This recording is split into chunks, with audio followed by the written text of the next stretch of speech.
And we'll go directly to statements by members. Déclaration de député, the Honourable Member for Regina Leuven.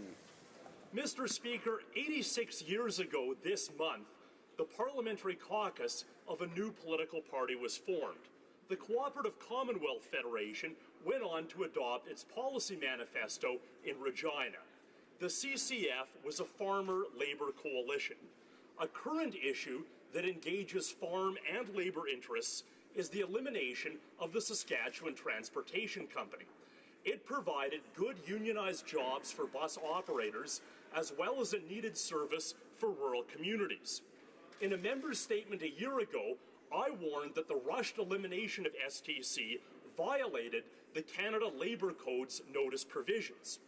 Yesterday, news broke that a federal arbitrator confirmed this violation and ordered the province to compensate its former employees. That's a good start, but I will continue to fight for Saskatchewan's fair share of federal transit funding to restore bus service between our communities. Thank you. Honourable Member for Saint Boniface, Saint Vital. On May 20th, our Franco-Manitoban weekly newspaper, La Liberté, will celebrate its 105th anniversary. La Liberté has won many national awards, including the Canadian Community Newspaper Awards, and it is a national leader. But it is its role in the community that really stands out. Its partnership with Franco-Manitoban and Louis Riel school districts, and its sections dans nos écoles, or in our schools, gives us a window into inspiring future generations. Other reports shed light on our diverse and thriving Francophone organizations. La Liberté gives a unique perspective on our history and our community. Our newspaper isn't just a French version of the news of the day. Rather, it's a reflection of our Francophone community in all its forms and in all of its richness. Happy anniversary to La Liberté. Honourable Member for Battle River, Crowfoot. Mr. Speaker, coal-fired electricity and coal mining has been a mainstay of many regional economies in Alberta over the last 60 years. Forsberg and Hanna, two important communities in my riding, are perfect examples. 60% of Forsberg's economy is based on the coal industry, with many employed either at the Battle River mine or the power plant. Hanna's economy is tied to Sheerness, where 200-plus people work at the generation station or mine. The phasing out of these industries will have significant ramifications. It is imperative that the transition plan involve local workers and communities. Unfortunately, the Liberal government thinks otherwise, and that is why the newly announced Just Transition Task Force has only 1 in 11 members affected Alberta communities, while there are 5 from Ontario. We need local people to help solve local challenges. I implore this government to change the composition of this task force to include representatives of Hanna, Forsberg, and other affected areas in decisions that will impact their livelihoods and the survival of their communities. The Honourable Member for London North Centre. Thank you very much, Mr. Speaker. It's my pleasure to rise and highlight National Nursing Week. In my community of London, Ontario, we are incredibly privileged to have a significant number of dedicated and talented healthcare professionals. Whether it's London Health Sciences Centre, St. Joseph's Healthcare, the London Middlesex Health Unit, the Victorian Order of Nurses, long-term care facilities, or any of the other locations where nurses work, every day, we can rest assured that they will be there to provide care in our most vulnerable of moments. To all nurses from coast to coast to coast, please know your work is truly appreciated. We are grateful that you are always present to provide world-class care, as well as advocate for the needs of your patients. The profession has significantly evolved since the days of nursing pioneer Florence Nightingale, and therefore I challenge all Canadians to learn more about the important work nurses undertake and the challenges of their ever-changing roles. To the nurses of London and to of Canada, you have my sincere appreciation and utmost respect. Our communities are better off because of your tireless work and dedication. Thank you, Mr. Speaker. The Honourable Member for Trois-Rivières. Mr. Speaker, some people inspire us by changing the world around them through their courage, determination, and tenacity. In a face-off that could be compared to David and Goliath, Claudie Briand from Trois-Rivières has managed to expand the eligibility criteria for a compensation program for victims of thalidomide. The judge even wrote, "The request is accepted, the Crawford decision is invalidated, and a statement has been made that the policies are almost flagrantly unreasonable." End of the quote. Thank you, Ms. Briand, for having led the fight, having achieved this result, and allowed others to benefit from these upcoming changes. I supported you as best I could, and now you have given me the tools I need to help other victims of thalidomide in Trois-Rivières and also across the country. Ms. Briand, you have the admiration of your fellow constituents and of myself. Please accept this public statement as a mark of recognition of your great work. The Honourable Member for Ville-Marie, le Sud-Ouest Île des Sœurs. Thank you, Mr. Speaker. This Sunday, families across Canada will gather to celebrate Mother's Day. I'd like to take a few moments to pay tribute to all the mothers, grandmothers, godmothers, aunts, and any women who are mentors to a young person. And most of all, the mother of my children and my own mother. Everyone in this House makes a lot of money, Mr. Speaker, some more than others, so there's no excuse to miss Mother's Day or to get some flowers or chocolates. If you need recommendations in the Ottawa area or the Montreal area, give me a call. But more importantly, and I hope this statement gathers wide support from this House on this Mother's Day, let's not only celebrate mothers, but continue our work to give mothers the respect they deserve, to fight for the equality of women, and to provide all parents with the tools they need to support them in doing the most important job, raising the next generation of leaders. Hear, hear. Honourable Member for Kamloops, Thompson-Carriby. Mr. Speaker, a little less than 10 years ago, a whirlwind blew into the other place. My good friend and great Canadian Nancy Greenrain was honoured to accept the offer of a Senate appointment and start a new chapter in her life. Nancy brought commitment, energy, dedication, and passion to this new role. These are the same distinct qualities that brought her success both as an Olympian and as an entrepreneur. Nancy has clearly made her mark on Parliament Hill, whether it was fighting to preserve iconic lighthouses on the West Coast, spearheading a comprehensive health and fitness regime on the Hill, or looking for solutions to the obesity crisis in our youth. Ministers, both Conservative and Liberal, learned that she was dogged in her determination to make a difference.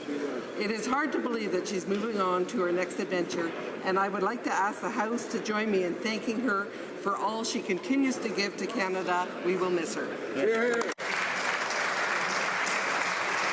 Honourable Member for Winnipeg South.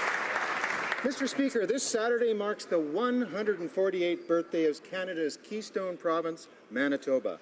Manitoba's geography is one of the most unique and diverse in Canada, from the Arctic tundra near Churchill to the spirit sands of the Carberry Desert to vast prairies and beautiful boreal forests. Our provincial treasure, Lake Winnipeg, is the world's 10th largest freshwater lake. Home of the Winnipeg Jets and the curling capital of the world, Manitoba is also proud to host the Canadian Museum for Human Rights and the National Microbiology Laboratory. Our prairie province, the birthplace of Louis Riel, is the homeland of the Métis Nation and encompasses the traditional territories of over 60 First Nations. Manitobans have a rich history of welcoming people from around the world, creating a vibrant multicultural mosaic that reflects the best of who we are as Canadians. So, Mr. Speaker, on May 12th, let us wish all Manitobans a very happy Manitoba Day. Happy Manitoba Day. The Honourable Member for King Vaughan. Mr. Speaker, this is a wonderful time of year, not only because it's spring and warmth has finally returned to one of the coldest capitals in the world, it's also the time that grade 8 students from across the country travel to Ottawa to experience Parliament in action and to explore the nation's capital. I've talked to many of my colleagues on both sides of the House, and they've shared with me that welcoming students to the Hill, sharing their stories, and hopefully inspiring the next generation of leaders to one day seek a seat in the House is the highlight of their day. I would like to specifically welcome the grade 8 students from Nobleton Senior Public School who are visiting Ottawa today. This week, Nobleton Senior is recognizing Mental Health Week, an initiative reminding students of the importance of a school-life balance. To the grade 8 class of Nobleton Senior and to the classes visiting Parliament this year, bienvenue, welcome. The Honourable Member for Chatham-Kent Leamington. Thank you, Mr. Speaker. My riding at Chatham-Kent Leamington has over 150 kilometres of shoreline. This April, this shoreline was struck by a severe spring storm. The heavy rain and high winds caused widespread flooding and accelerated the pre-existing erosion, causing many of my constituents at severe risk. Over the past weeks, I visited Pelee Island, Erie Shore Drive, Cottery Park, and Pulley Road to better appreciate the scope and devastation firsthand. I was shocked to see how destructive a single storm could be. 3-ton boulders were literally tossed about like stones. On Pelee Island, the dike road is exposed after the armor stone was pulled into the lake by the storm, exposing the roadbed completely to the elements. A breach would cause the center of the island, which sits 9 feet below current lake levels in some locations, to flood. I've reached out to the Minister of Infrastructure and Communities, but as of yet have not been advised of any funding.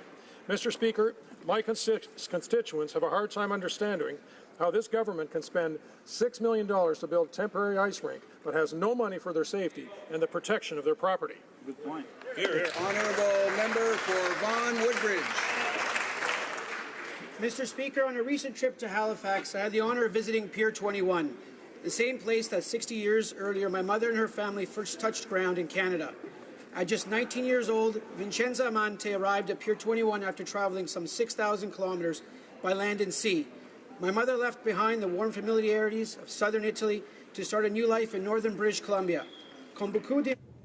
Like many immigrants, my mother arrived with little money, little education, and she spoke neither English nor French. Mr. Speaker, Canada's social fabric has been woven by immigrants who, like my mother, came to Canada with a set of values to work hard and to remember your heritage. I would like to thank my mother for her courage and her sacrifices. With Mother's Day only a few days away, I wish her and my wife Rose and all the mothers a wonderful and well-deserved Mother's Day. Abbraccio, mamma. Ti voglio bene assai. Thank you, Mr. Speaker.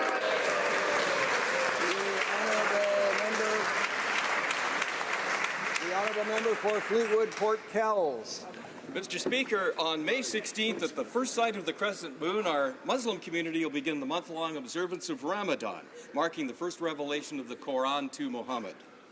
During Ramadan, adults in good health fast from sunrise to sunset to redirect their thoughts away from the world and to the spirit. To maintain the spiritual reward for this, Muslims also turn away from false speech, refraining from insults and making malicious comments about people. Could it be, Mr. Speaker, that we could all benefit by observing Ramadan here in this place? But if that and fasting is a little too much to ask, there's something else. Ramadan is a time of generosity, and on that score, I'd like to propose that all of us here be Muslim for a month by setting aside $1 a day or more from May 16th to June 14th, and to celebrate Eid al-Fitr, the end of Ramadan, donate it all to your nearest food bank. Then we can truly look at each other and say, Ramadan Mubarak. The honourable member for Lakeland. Mr. Speaker, on May 14th, 1948, Israel became an independent nation-state. Born of war, its short history as a state is one of more challenges to its sovereignty than maybe any other in the same time frame. Facing opposition to their very existence, Israelis built a shining light of pluralism, democracy, and freedom in a hostile and conflict-torn region. There aren't words strong enough to describe Israel's resilience. Canada's conservatives stand with Israel under attack by Iran. Israel's people are innovative and entrepreneurial, pioneers of technological advances that help millions every day, with countless achievements from mathematics to medicine to cybersecurity and small but crucial inventions taken for granted like the USB flash drive. The world is better because of Israel. Allies must not waver. At once a young nation and a people since the beginning of time, from Eilat to the Golan Heights and Jerusalem to Tel Aviv, that high-tech and holy land always overcomes unimaginable adversity. Israel deserves independence, peace, prosperity, and free belief forever. Congratulations on 70 years of independence, Israel.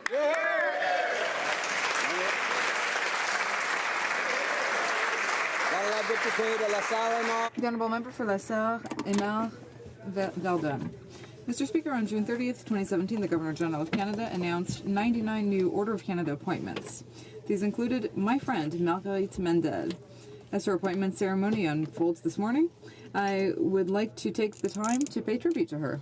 Economist and teacher at Concordia University, Professor Mendel shares her career and work between university research in the field of social economics and its practice by engaging with numerous community organizations. While mainstream thinking views the free market as the only path to profitability, Ms. Mendel proposes a different model: social economics. which aims to reconcile economic activity and social fairness. For her contributions to social and economic innovation and her research to develop innovative tools and policy levers to reduce poverty, Marguerite Mendel is a truly worthy recipient of the Order of Canada. Congratulations, Margie. Brava. The honourable member for Esquimalt, Saanich Sooke. Mr. Speaker, I rise today to mark the International Day Against Homophobia, Biphobia, and Transphobia on May 17th, and the urgent need to combat hatred, discrimination against the LGBTQ community here at home and around the world. While Canadian law now guarantees equal rights to all LGBTQ2 Canadians, on the ground things are still quite different.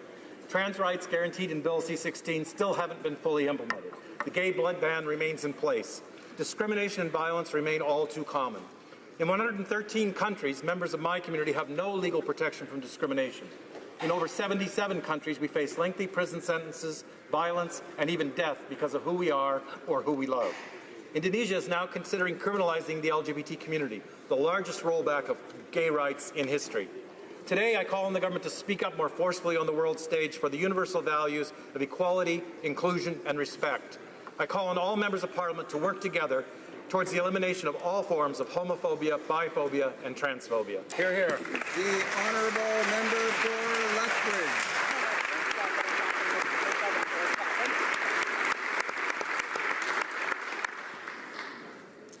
Canadians elect MPs to represent their interests and their concerns in the House of Commons. Among other things, Canadians elect us to prioritize their safety and security, to defend the vulnerable, and to create laws that put the rights of victims before those of criminals.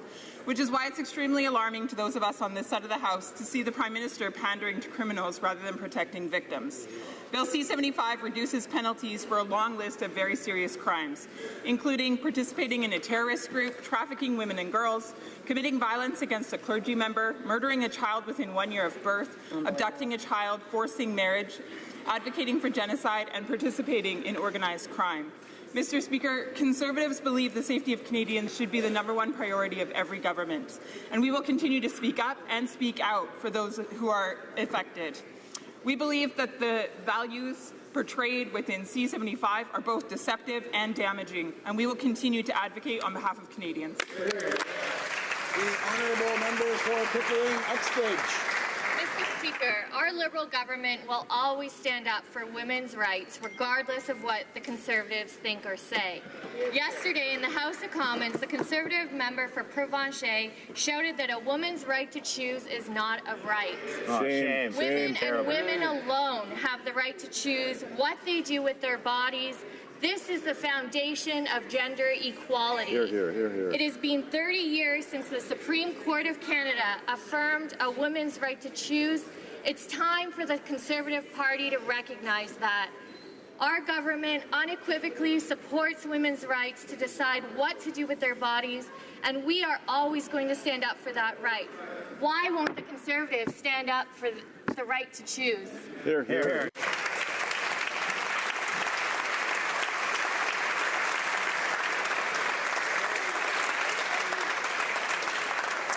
Oral questions. Questions orales. L'honorable député. The honourable member for Richmond, Arthabaska. Mr. Speaker, yesterday we learned that the government was prepared to legalize marijuana before Bill C-46 on impaired driving is adopted.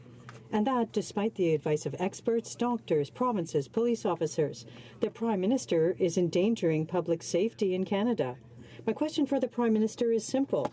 Can he reassure Canadians that he will not give the go-ahead to legalizing marijuana until all police officers in Canada are equipped and trained to deal with drug-impaired driving?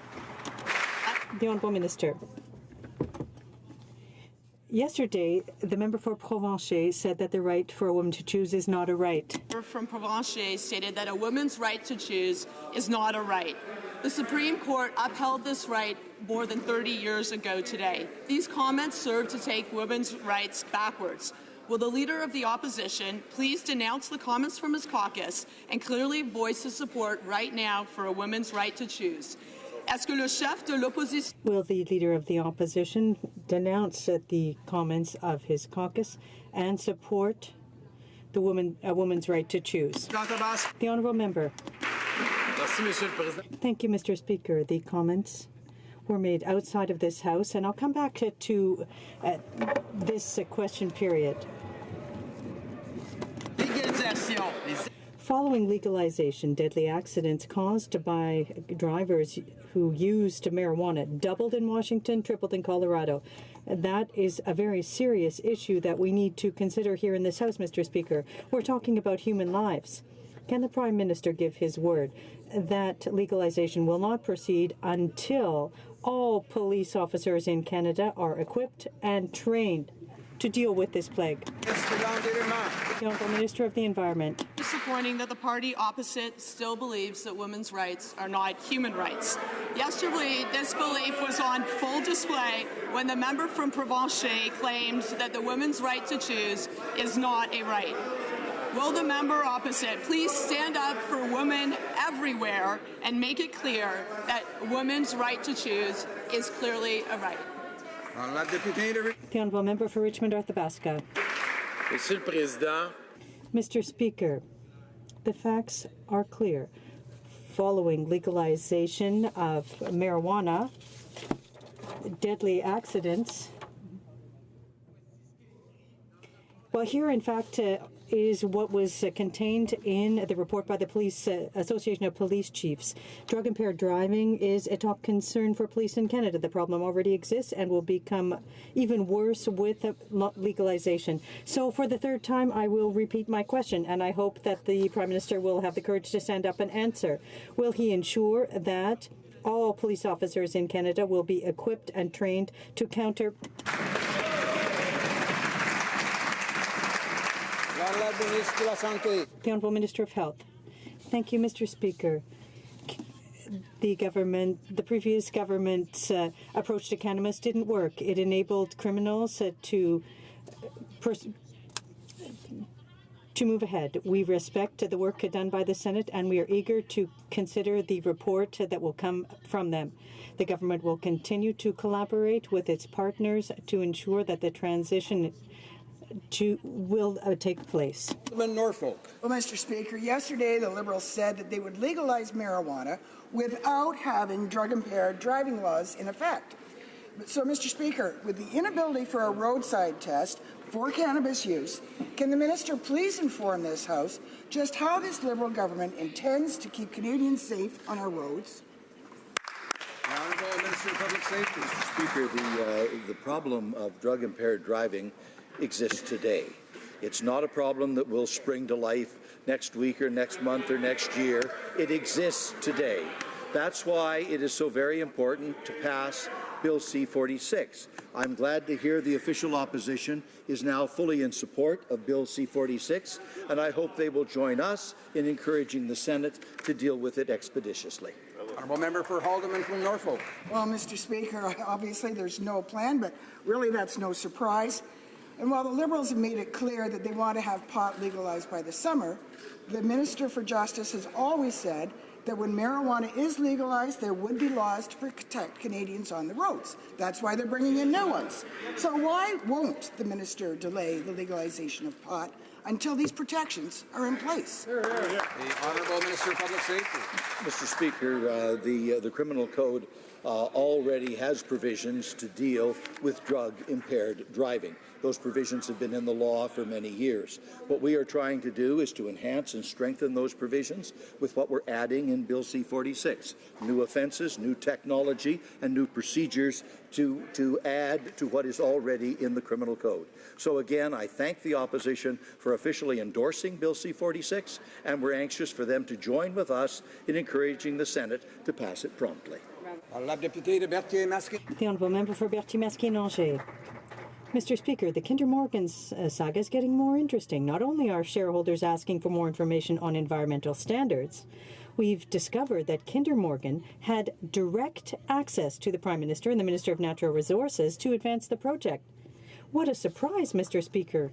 Kyle Marsh, a lobbyist for Kinder Morgan, participated in at least 3 activities, fundraising activities by the Liberal Party. even though the Liberals had promised to deny access to lobbyists to their fundraising activities. So my question is simple. Will they finally tell the truth and admit that Kinder Morgan has had direct access since the beginning? The Honourable Minister of the Environment. Our party recognizes that the economy and the environment go hand in hand.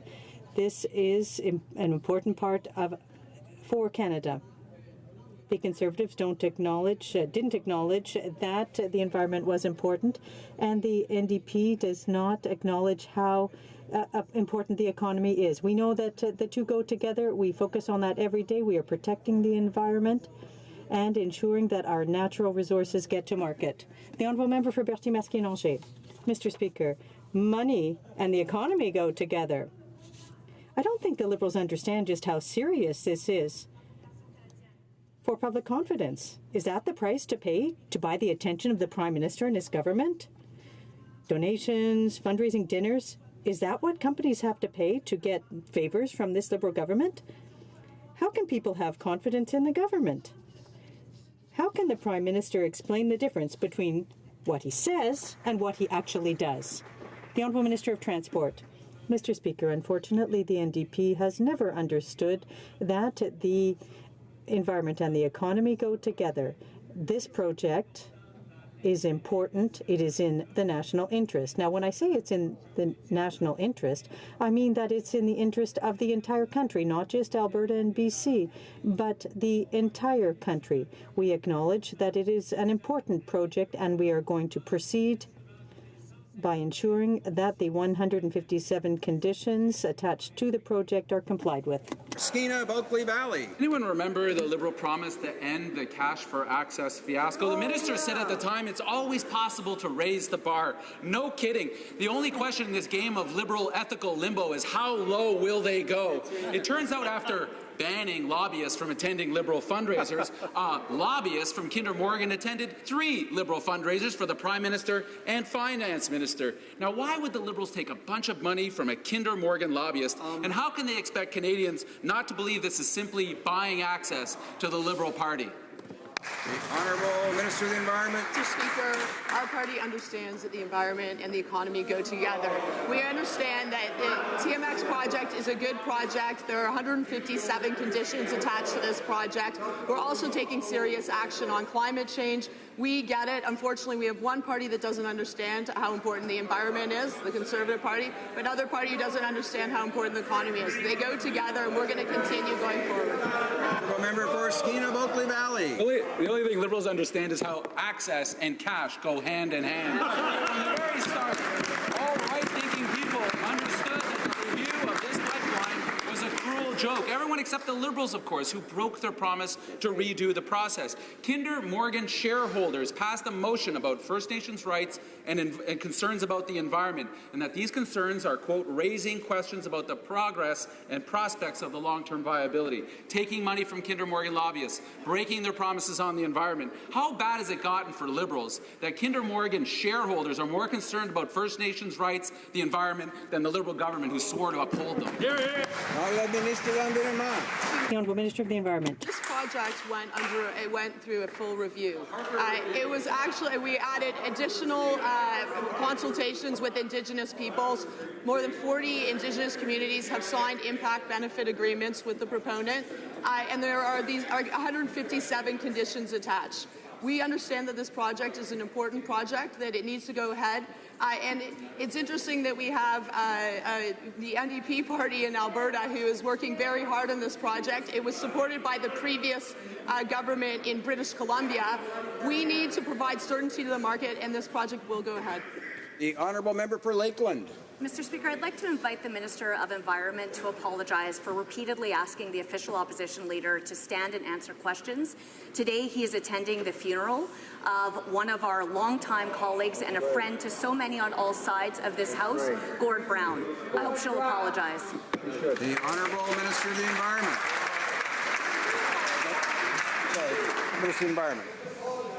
Our thoughts are with the family of Gord Brown. He was He was an amazing member of the House of Commons. However, we are entitled to raise important issues, and I think that that's what everyone expects. That's what Canadians expect. So I will ask once again, will the party opposite stand up and confirm that they stand for a woman's right to choose? The honourable member for Banff Airdrie.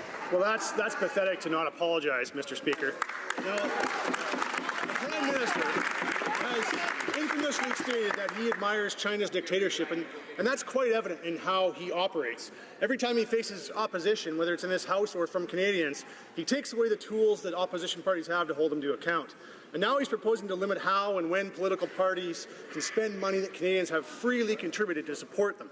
So will he impose those same restrictions on ministerial travel and on government advertising in this newly established pre-election period? The Honourable President of the Treasury Board. Mr. Speaker, leading up to the last election, Canadians were justifiably fed up with the Conservative government's misuse of tax dollars for partisan advertising.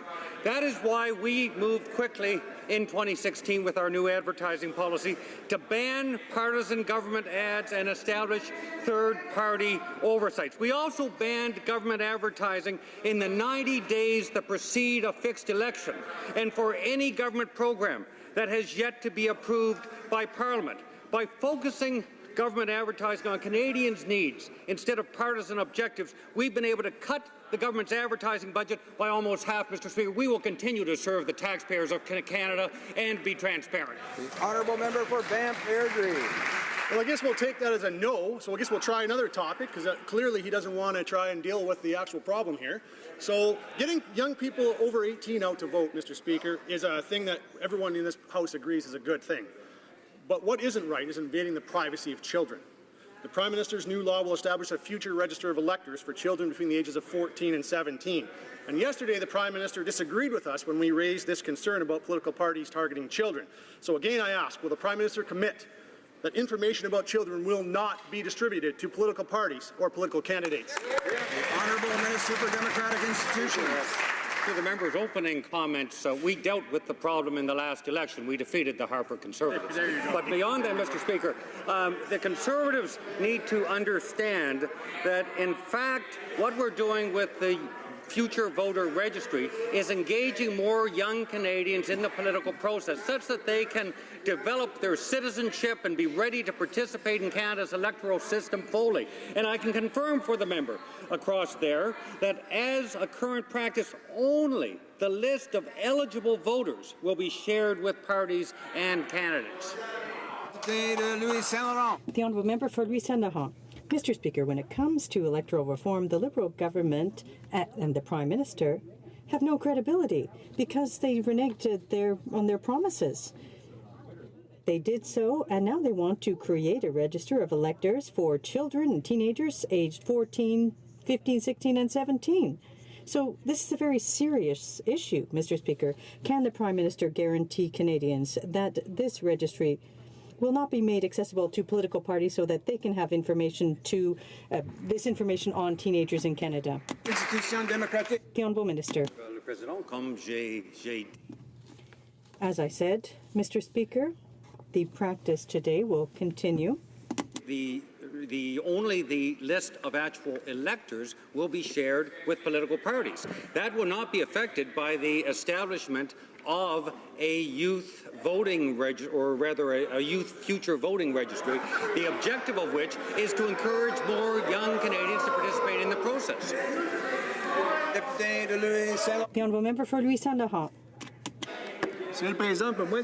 Mr. Speaker, at least we can say is that the government isn't clear, because it's not clear on elections reform. What it does is set aside its promises. But there's another point that is of concern to us, that political parties won't be able to do what they do before the election with the money that Canadians gave them. Can the minister guarantee that the ministers will follow the same rules and will not go on spending sprees in the pre-election period. Les institutions démocratiques. The Honourable Minister. Again, as I said earlier, in the leading up to the last election, the Conservatives used quasi-partisan advertising, tax dollars, to pay for government advertising that was highly partisan. That is one of the reasons why we've changed our advertising policy to ban this kind of partisan government advertising, and beyond that, to extend 90 days before the actual election, the writ period, to have the same rules that apply during the writ period, which are very robust rules, to political parties and the government leading up to the writ period. So we're doing exactly that which he said. The honourable member for Calgary, Rocky Ridge. Well, Mr. Speaker, earlier today, Al Gore stated, and I quote, "The Kinder Morgan pipeline carrying dirty tar sands oil would be a step backward," end quote. Does the government agree with Al Gore, who calls our natural resources dirty and wants to kill the Trans Mountain expansion? The Honourable Parliamentary Secretary to the Minister of Natural Resources. Thank you, Mr. Speaker. Our government has initiated formal financial discussions with Kinder Morgan, the result of which will be to remove uncertainty overhanging the project. We are confident in our jurisdiction in this matter. We are also actively pursuing legislative options that will assert and reinforce the federal jurisdiction in this matter, which we know we clearly have. Hundreds of thousands of hardworking Canadians depend on this project being built. Thank you, Mr. Speaker. The honourable member for Desnathy, Mississippi Churchill River. In April, the government has told us that the murdered and missing Indigenous women and girls inquiry must put families at the center of its work. However, they continue to ignore the calls from at least 500 families, many from remote and northern communities, who haven't had the chance to speak to the inquiry. In order to heal, the families must be heard. When will this government extend the mandate of the inquiry so that all families can be heard? The Honourable Minister of Crown Indigenous Relations. Mr. Speaker, our government is committed to ending this ongoing national tragedy, and we thank the Commission for its work so far. I'm discussing the Commission's frequent request for an extension with families, Indigenous partners, and our provincial and territorial counterparts.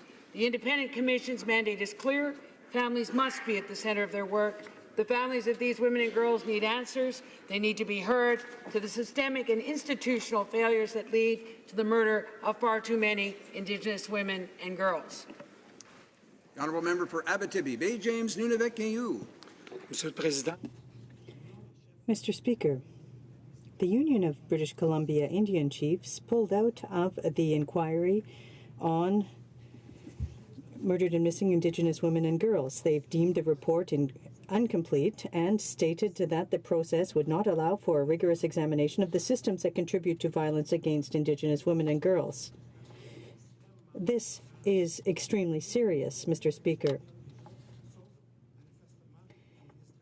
The minister responsible has not done enough. How can these women, these families, these Indigenous communities heal and continue to move forward? The Honourable Minister. Monsieur le Président. Mr. Speaker, our government is determined to put an end to this national tragedy. The mandate for the Independent Commission is clear. Families must be at the heart of this work. We'll be offering families the answers they have long waited for, dealing with the systemic and institutionalized treatment behind this tragedy. The Honourable Member for Charlebourg-Haut-Saint-Charles. Mr. Speaker, we learned this morning that the Criminal Intelligence Service advised police forces to be on the lookout for violent street gangs, MS-13, and their entry into Canada. The report says that members of MS-13 will probably use the migration of Salvadorians to Canada to set up new cells, probably in the greater Toronto, Vancouver, and Montreal regions. Can the minister reassure Canadians and tell them that a plan is already in place to prevent members of the MS-13 gang from entering the country? The Honourable Minister. Mr. Speaker, the police and security agencies of the country are surveilling all the time for risks and threats that may pose a danger to the safety of Canadians, both domestically and internationally. We have active arrangements with partners around the world for the appropriate sharing of intelligence. and Canadians can indeed be assured that their police and security agencies are taking all possible steps to make sure that we keep Canadians safe. The Honourable Member for Charlebourg-Saint-Charles. Mr. Speaker, the Prime Minister said, and I quote, "I continue to trust and support our national security agencies and officials. When they identify concerns surrounding a particular problem, I have confidence in them and I believe them." So the Prime Minister believes his security agencies and has confidence in them. Does the Prime Minister have the intention once and for all to put an end to the problems and the crisis at the border and restore order in Saint-Bernard-de-la-Colle? The Honourable Minister. Very obviously, between CBSA and the RCMP and the Department of Immigration, Refugees and Citizenship, a long series of steps are already being taken to deal effectively with that situation. Our goals are twofold. Number one, to make sure that all Canadian laws are thoroughly enforced, and number two, to make sure that all of Canada's international obligations are properly respected. We have achieved those goals thus far, and we intend to continue to do so.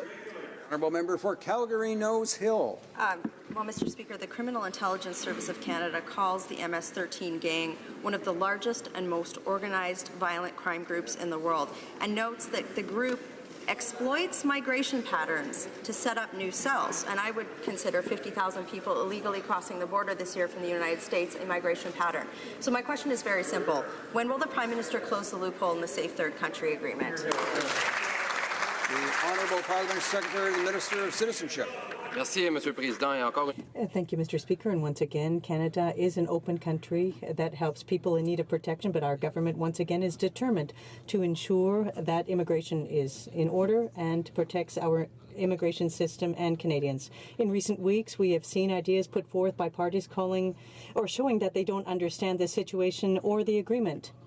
The agreement on the Safe Third Country is very important, and it's used by Canada and the United States to cooperate in the processing of asylum claims. Once again, we are respecting these conventions with our partners. Calgary Nose Hill. The Prime Minister recently met with the President of Uganda, who a National Post article said today has been vocally supportive of legislation that would have made homosexuality punishable by life in prison.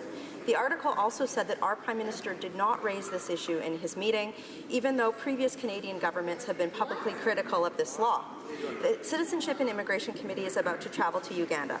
Given this, can the Prime Minister specifically clarify his position on Uganda's anti-homosexuality law? The Honourable Parliamentary Secretary to the Minister of Foreign Affairs. Speaker, our government is a tireless advocate for LGBTQ2 rights both at home and abroad. In fact, our Defence Minister alongside Louise Arbour had the chance to raise our concerns about LGBTI issues with the President of Uganda recently. I've had the chance to raise LGBTQ2 and LGBTI issues with other leaders on the African continent recently as well. We are also the co-chair of the Equal Rights Coalition. We'll host a global conference that will help advocate for better protection and promotion of LGBTI rights for that community, and we continue to do that feverishly here at home and everywhere we travel in the world. Honourable Member for Vancouver Kingsway. Over 10,000 Canadians have died from opioid overdoses since this crisis began, a death toll that continues to mount. U.S. federal and state governments have taken strong action against opioid manufacturers, securing criminal convictions for improper marketing and recovering over $700 million in compensation for damages. Yet this government has failed to even investigate or pursue compensation for the massive public cost of these dangerous products and the harm caused to Canadian families. Why have the Liberals failed to launch an investigation or pursue compensation like the U.S. has done? Wow. The Honourable Minister of Health. Thank you very much, Mr. Speaker. Mr. Speaker, our government recognizes that the current opioid situation is a terrible situation, and our government recognizes that the high level of opioids historically prescribed in Canada has contributed to the devastating impact of the current opioid crisis in this country. We are exploring all options to address the crisis. Unfortunately, at the same time that the United States was pursuing charges against pharmaceutical companies who inappropriately marketed opioids, the former Harper government failed to take similar actions. However, I can assure you that our government is looking at ways to strengthen industry transparency, accountability, and we will have more to report in the coming time. Deputy de Saint-Hyacinthe. The Honourable Member for Saint-Hyacinthe-Bagotte. Mr. Speaker, throughout the entire country, The number of opioid-related overdoses is going up at an alarming rate. This is more than a crisis. This is an emergency situation. In 2017, 4,000 people died of opioid overdoses. This is not just isolated cases of accidental poisoning. We need to look at the impact on the loved ones of these victims, on our healthcare system, which is already overburdened. When will the Liberal government finally recognize that this is an urgent public health problem and grant the resources necessary to solve this situation? The Honourable Minister of Health. Thank you very much, Mr. Speaker. I want to thank my colleague for her question. We are dealing with a public health crisis in Canada, and our government is deeply concerned by its tragic effects. That is why we are very pleased that in Budget 2017, we invested over $230 million to help provinces and territories and make sure that services are put into place and to help provinces cope with the costs. The Honourable Member for Pierrefonds-Dollard.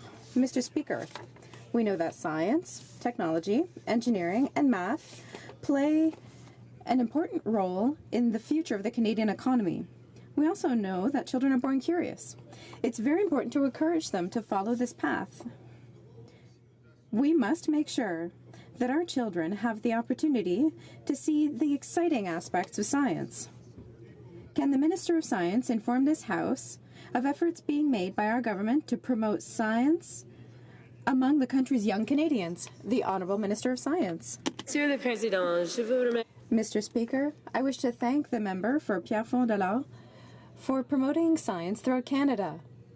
Next week, there's going to be Science Odyssey held. Celebration of science. From May 11th to 20th, museums, university and college labs and federal research facilities all across Canada will open their doors to Canadians. I encourage all members to promote these events in their communities and join Canadians in exploring the exciting research being done in Canada. Wonderful. Député de Lévis-Lotbinière. The member for Lévis-Lotbinière. Mr. Speaker, here's the next chapter of my fish tale. We found out that the cousin of the wife of the Minister of Fisheries led the business that won the calls for tender for the fishing license for lucrative shellfish. The contract was awarded to a business operated by the brother of a Liberal MP, which also benefits a former Liberal MP. Without exaggerating, is it not time to relaunch the bidding process for the fishing license, given all these conflicts of interest? The Honourable Parliamentary Secretary to the Minister of Fisheries and Oceans. Mr. Speaker, our government has decided that it was important to bring in a new player for the Arctic surf clam fishery. Unlike the Conservatives, we did not forget to include Indigenous communities. We are proud of the decision that we have made, which will benefit the greatest possible number of Canadians in the Atlantic region. Mr. Speaker, the Minister of Fisheries has made a sham of the surf clam quota allocation process. He unilaterally expropriated 25% of the quota from one holder. The re-awarded quota went to the company owned by a federal Liberal MP's brother, and also benefits a former Liberal MP. Yesterday, we learned that the cousin of the minister's wife will be heading the company that won the bid. With all of these conflicts of interest, isn't it time to restart the allocation process? Parliament Secretary, Minister of Fisheries and Oceans. Mr. Speaker, our decision to introduce Indigenous participation is consistent with our government's commitment to developing a renewed relationship between Canada and Indigenous peoples. The Minister made his decision to allow for increased Indigenous participation in the fishery, and we reject any insinuation to the contrary in the strongest of terms, Mr. Speaker. Our government is proud of this decision and will continue to focus on how it will directly benefit First Nations communities across Atlantic Canada and Quebec. Honourable Member for Kamloops, Thompson Caribou. The Liberals brought in a new player, all right. They brought in the minister's family to be the new player. First, the Fisheries Minister awards a multi-million-dollar contract contract to a group that did not have a boat, they did not have multiple First Nations partners, they were not incorporated. Second, the majority of the contract isn't owned by First Nations, but the brother of a Liberal MP. Wow. Third, the cousin to the minister's wife is heading up the company that won the bid. Mr. Speaker, this is blatant nepotism and abuse of his position. Will the minister commit to restarting this process? Mr. Speaker, the fact that there is a new entrant entering the surf clam fishery should be no surprise to these Conservatives. They went through 3 years ago a similar process. The only difference was they forgot to include Indigenous people, Mr. Speaker. Our government did not forget to include Indigenous people. In fact, we picked the best deal that will benefit the highest number of Atlantic Canadians, 4 Indigenous nations from Atlantic Canada and 1 Indigenous nation from Quebec, Mr. Speaker. Member for Kamloops, Thompson, Caribou. Nations were always welcome to be part of the process, but the minister of the past government made sure he kept his hands right out of it. So this is just wrong. The Prime Minister tasked his cabinet with living up to, quote, the highest ethical standards. Clearly, the minister has not lived up to these expectations.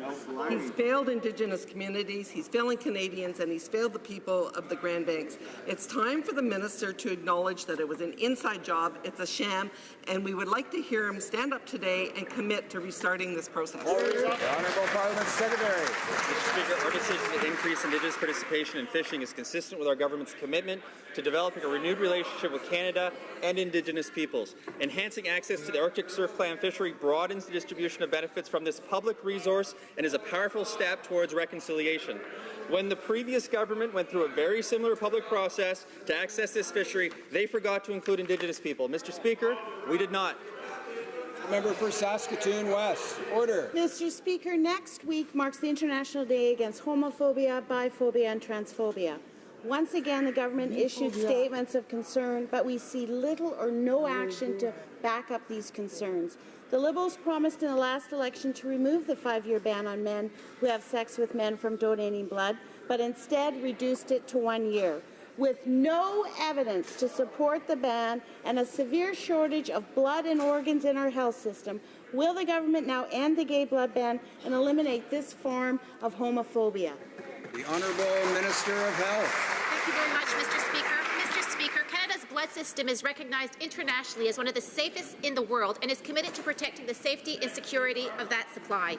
Health Canada is responsible for assessing the safety and quality of the blood and plasma products and at the same time the standards that apply, regardless of who collects plasma or whether the donors are paid. The decision as to whether Canadian plasma donors can be paid rests with the province and the territories. Our government will continue to work with Canadian Blood Services, Emma Quebec and other groups to ensure that we can address this blood ban issue. Thank you very much, Mr. Speaker. The Honourable Member for Sherbrooke. Mr. Speaker, we found out in the Journal de Montréal that Susan MacArthur, a former UBS employee, was part of the board of directors of the Canada Revenue Agency while the bank's financial scandal was occurring. Her appointment was political cronyism. Pure and simple. She admits it. Neither UBS nor her clients were charged in Canada, whereas in the United States and France, they cracked down hard. Considering the facts, will the minister commit to a thorough review of this file to make sure that there was no undue influence? The Honourable Minister for National Revenue. I will tell my colleague that all of these events happened under the Harper government. Currently, there is no problem with the board of directors at the Canada Revenue Agency. The rules are upheld, everything is in order. Central Okanagan, Similkameen Nicola. When the Liberals look at approving the sale of the largest seniors care home company in British Columbia, we warned them about the murky ownership of Ong Bong, but they ignored these concerns and rubber-stamped the deal anyway. Shameful. Since then, the Communist Chinese government has taken control of the company, and its CEO has been sentenced to 18 years in jail. Now, having failed to every single step of this process, Mr. Speaker, will the Liberals show one iota of humility, apologize to BC seniors, and Mr. Speaker, and apologize to seniors and get that company back under Canadian control today? That's right. Honourable Parliament Secretary to the Minister of Industry. Mr. Speaker, I thank the honourable member for his question. Our government is open to investment that will grow our economy and create middle-class jobs. Mr. Speaker, the Investment Canada Act provides for a process to screen these kinds of investments to ensure that they are of an overall net economic benefit to Canada. That was done in this case. And, Mr. Speaker, after that review, Cedar Tree made specific commitments to retirement concepts of the people of British Columbia. Those commitments are being met and maintained, and we are monitoring the situation to ensure that that will happen. Thank you. The honourable member for Langley Aldergrove. Mr. Speaker, the Innovation Minister promised Canadians that he had done his research before selling the BC-based senior care facilities to China on Bong Insurance.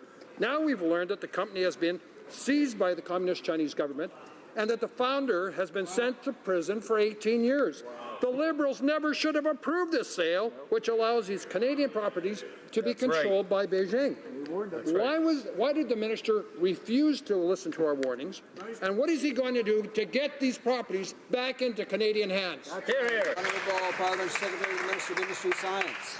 Mr. Speaker, Cedar Tree committed in the investment review process to maintaining levels of full and part-time employment, to have a Canadian operator, Retirement Concepts, continue to manage the business, not to close or repurpose any of its existing residences, and to maintain a significant level of equity here in Canada.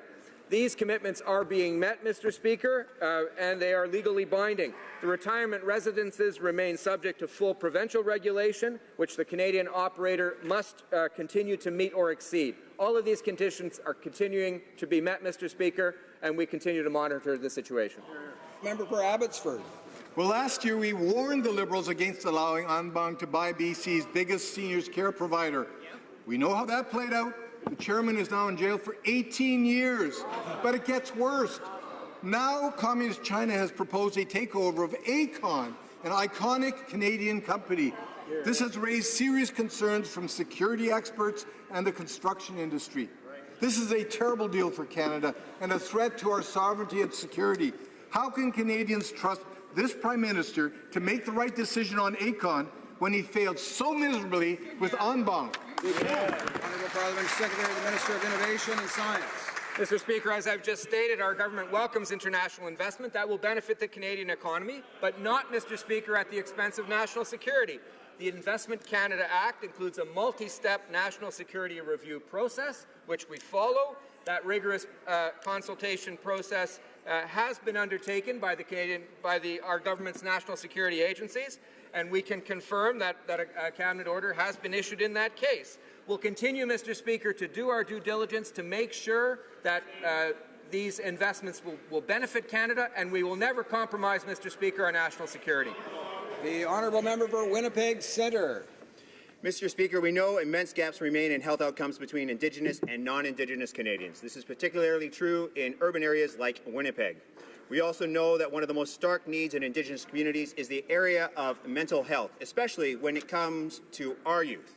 With significant recent investments in healthcare, can the Honourable Minister of Indigenous Services please update Canadians and the House of Commons on the work underway to make mental health supports more accessible for those who need it most?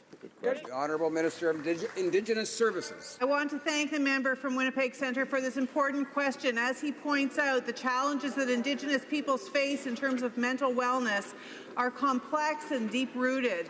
We have made significant investments in this area, and many people already know about the HoC for Wellness line, which is now available 24 hours a day, 7 days a week, in 5 languages. The good news this week is that the HoC for Wellness line is now also available for online chat at hopeforwellness.ca. We hope many Indigenous people, particularly youth, will take advantage of this new opportunity to seek support. For Flamborough-Glanbrook. Mr. Speaker, last night, without provocation, the Iranian regime launched a vicious missile attack on Israeli forces in the Golan Heights, a gross act of aggression against a steadfast Canadian ally and the only stable democracy in the Middle East. While the Liberals continue to restore relations and lift economic sanctions, the Khomeini regime in Iran continues to spread its human rights violations and thrust its tentacles of terror across the Middle East. Will these Liberals stand up for one of our closest allies, Israel, and condemn the unprovoked attacks by the terror-sponsoring regime in Iran? The Honourable Parliament Secretary, the Minister of Foreign Affairs. Mr. Speaker, as a steadfast friend and ally of Israel's, we certainly condemn Iran's attack on Israeli military forces, and we fully support Israel's right to defend itself against Iranian aggression. We call on Iran to stop any further provocations. Member for Churchill, Kiwantanuk-Aski. Mr. Speaker, whether it's comments in this House or messages we hear outside, it is clear that the fight for women's equality is far from over. But it's not enough to hear the Liberals say they believe in choice. The reality is that many Canadian women, because of where they live, don't have access to abortion services. It's 2018. We've got to stop playing politics on the backs of women in this country. So when will the Liberal government step up, enact the Canada Health Act, and ensure that women, no matter where they live, can have access to their reproductive rights? The Honourable Minister of Health. Mr. Speaker, our government believes that every woman has the right to choose, regardless of where she lives. And we believe that a woman should have access to reproductive health options no matter where she lives in Canada, in rural or urban settings. I recognize that access to these services varies across the country. Our government has made Mifugaimizo less restrictive and more available to Canadians and to provinces and territories. And we are truly hoping that provinces and territories will be reimbursing it. We continue to examine ways to improve access to reproductive health services to women in Canada. Thank you, Mr. Speaker. The Honourable Member for South Shore St. Margaret's. Mr. Speaker, tourism is a huge economic driver in my province of Nova Scotia, and especially of my riding of South Shore St. Margaret's. Next week, the Rendezvous Canada Conference will be held in Halifax, Nova Scotia. We will be welcoming members of the tourism industry from not only our country, but from around the world. Can the Minister of Small Business and Tourism update the House on how our government is helping to market Canada tourism to the world? Honourable Minister of Small Business and Tourism. Mr. Speaker, the member for South Shore St. Margaret's is absolutely correct. Destination Canada is hosting Rendezvous Canada, which will highlight Nova Scotia and Canada's tourism industry.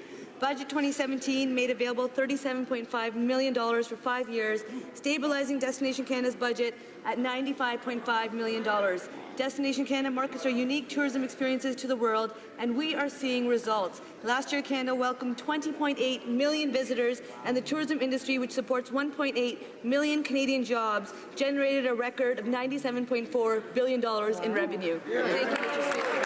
For Sherwood Park, Port Saskatchewan. Thank you, Mr. Speaker. You know, every time we ask a question about Taiwan, the government completely ignores the question and tells us how much they love China. But the Taiwan-Canada relationship is an important one, economically, politically, and strategically. So I want to re-ask a question that was asked yesterday. Hopefully the Parliamentary Secretary will answer it this time. Taiwan is being blocked from participating in the World Health Assembly, which is meant to bring the world together for global health. So will the government take a public position to support Taiwan's participation in this vital World Health Assembly? The Honourable Parliamentary Secretary to the Minister of Foreign Affairs. Mr. Speaker, we certainly continue to support Taiwan's meaningful participation in international multilateral fora where its presence provides important contributions to the global public good. Taiwan's role as an observer in the annual World Health Assembly meetings is in the interest of the international health community, and it's important to the fight against pandemic and disease. Canada is disappointed that Taiwan did not receive an invitation this year. We welcome participation from the entire international community to promote global health. The Honourable Member for Rivière-du-Nord. Mr. Speaker, yesterday, the National Assembly of Quebec unanimously passed a motion demanding that the federal government recognize and respect Quebec's autonomy with regards to regulating cannabis within its own borders. A very simple question, Mr. Speaker. Will this government respect, yes or no, Quebec's autonomy with regards to regulating cannabis within its own borders? The Honourable Minister of Health. Thank you, Mr. Speaker. The current approach to cannabis does not work. It's allowed criminals to make profits and has not kept our children from harm. We respect the work that the Senate is doing on this matter, and we are ready to receive the report. This government is confident that C-45 will be passed this year. The government will continue to work with its partners to make sure that we have a responsible transition towards a legal cannabis market. The Honourable Member for Pierre Boucher, Les Patriotes Verchères. That's not an answer, Mr. Speaker.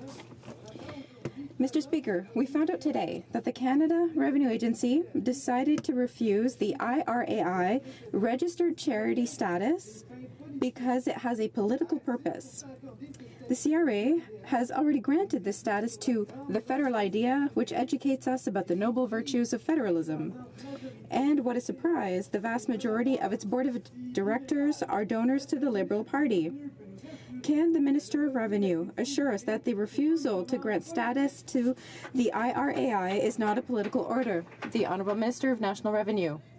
I would like to thank my colleague to allow me to say just how the 41 MPs from Quebec do exceptional work when it comes to the issues that affect Quebec.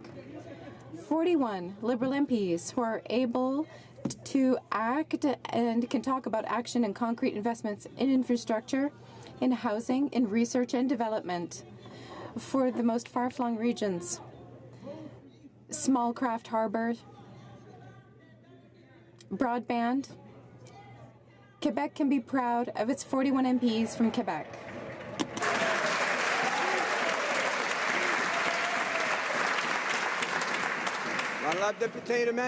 The Honourable Member from Manicouagan. Mr. Speaker, speaking of Liberal partisanship, in the last budget, the government announced that written media would be able to obtain registered charity status. Surprise! Yesterday, La Presse announced its conversion to a non-profit organization. What you need to know, Mr. Speaker, is that just like the federal idea, the vast majority of members of the board of directors of La Presse are donors to the Liberal Party of Canada. In spite of the fact that La Presse has an editorial mandate which, surprise, has a political purpose. Can the minister tell us if the paper will still get registered charitable status? The Honourable Minister of Canadian Heritage. Mr. Speaker, we recognize, of course, that more and more Canadians get their news online. That means our media have to innovate. In Budget 2018, we announced that the government was going to study new models to allow media to receive donations.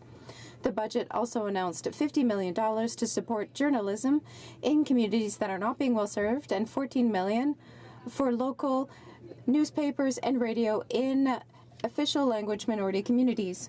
Also, $775 million is given to Radio Canada CBC to make sure that we have good media coverage throughout the entire country, which, of course, respects journalistic independence. I'd like to draw to the attention of honourable members the presence in the gallery of the Honourable Olivia Grange, Minister of Culture, Gender, Entertainment and Sport in Jamaica.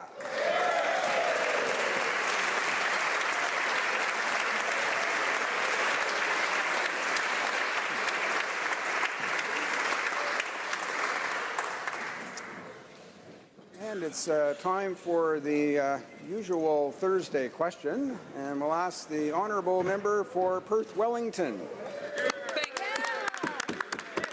Well, thank you, Mr. Speaker. And it being Thursday, it is my privilege to ask the Thursday question. And I might say, as someone who has done a statistical analysis of the past 30 years worth of Thursday question, it's an honor to actually ask the question today. And could the government House leader inform the House what business the government plans to bring before the House for the remainder of this week and the week returning after our next constituency week?